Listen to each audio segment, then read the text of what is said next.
Pak De, terkait demo kemarin menolak putus DPR tentang RUU seperti apa? Pembahasan MK kan itu terkait dari ini kan. Oh ya. Ya, gimana tanggapannya? Gini, MK ini kan udah bagus menurut sebagian besar orang. Ada kecurigaan dari sebagian elemen masyarakat melalui undang-undang pilkada itu. Benarnya pasti mereka tahu kan bocoran apapun sehingga mereka melakukan penekanan pada DPR untuk tidak mengesahkan kalau ada undang-undang itu. Nah, ternyata emang tidak ada, tidak disahkan apa tidak ada walau alam lah. Intinya bahwa MK yang selama dianggap mahkamah kacangan ternyata top kan. Itulah masyarakat susah kan. MK apapun adalah lembaga tinggi negara, lembaga yudikatif yang top markotop sebenarnya. Tapi selalu hasilnya pro kontra karena tidak ada keadilan sejati di dunia ini kan. Apapun keputusan pengadilan ada yang suka ada yang tidak, wajar. Tetapi suka tidak suka kita harus menerima. Keputusan yang paling luar biasa menjelang pilkada ini ada dua. Sebenarnya dua yang ditunggu. Pertama adalah perhitungan usia. Usia sudah clear sebenarnya. Itu 30 tahun. Pertanyaannya 30 tahun itu pencalonan atau penetapan? Hanya dua itu aja. PKPU atau Mahkamah Agung memutuskan bahwa dihitung sejak pelantikan. Tapi undang-undang mengatakan pada waktu pencalonan. Bahasanya kan seperti ini. Ini yang menjadi anggap kontroversi. Tetapi KPU itu kan harus tunduk pada pengadilan. Mahkamah Agung kan lembaga tinggi hukum kita juga. Karena PKPU adalah peraturan di bawah undang-undang, maka diujinya di Mahkamah Agung. Nah kemudian Mahkamah Agung memutuskan bahwa itu PKPU harus ikut dong. Nah, ternyata Mahkamah Konstitusi kemarin menetapkan tetap seperti bunyi undang-undang yaitu sebelum atau waktu pendaftaran. Ya ikutin lagi gitu loh.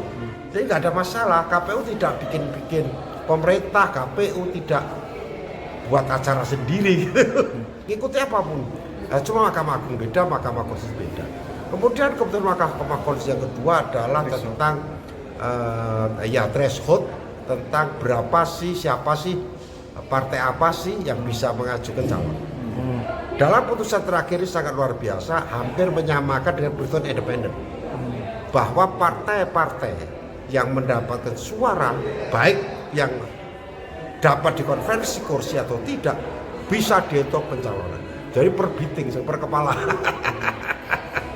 Yang penting memenuhi syarat antara 6,5 sampai ada 7,5, ada 6,5, ada 18,5%, ada 10% dari pemilih sah yang masuk di pemilu kemarin.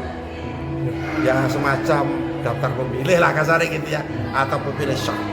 Jadi partai apapun yang tidak memiliki kursi di DPRD bergabung dengan yang punya kursi dihitung suaranya, bukan kursinya. Kalau peraturan lama dihitung kursinya. 20% dari kursi di DPRD dan atau 25% suara. Jadi ada 3 sistem pilkada. Pertama adalah gabungan suara partai-partai politik atau partai politik, bukan di DPRD ya. Kemudian yang kedua 20% jumlah kursi DPRD. Yang ketiga independen dengan perhitungan ada yang 10%, ada yang 8,5%, ada yang 7%, tergantung jumlah penduduk. Itu kalau di peraturan lama. MK memutuskan ya sudah jadikan satu. Jangan ada macam-macam peraturan itu loh. Jadi nggak ada perhitungan non parlemen, tidak ada hitungan parlemen. Ya sudah, partai politik mendapat jumlah berapa persen digabung ataupun sendiri boleh mengajukan calon. Pak De, sedikit dong. Semua diuntungkan, yang diuntungkan masyarakat bisa mengajukan banyak calon. Artinya calon bupati, calon gubernur jadi 5 atau 6 pasang biasa dengan pola ini. Karena kan cuma 10%. Jadi kalau ada misalnya suatu daerah ada 5 pasang, 6 pasang bisa. Atau 4 pasang. Jadi kemungkinan melawan kotak kosong sempit ya.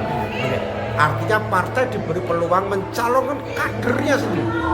Karena cuma 10%. 15% aja bisa, apalagi yang cuma 6,5%. Kan itu bisa 7 calon. Itu aja. Sip.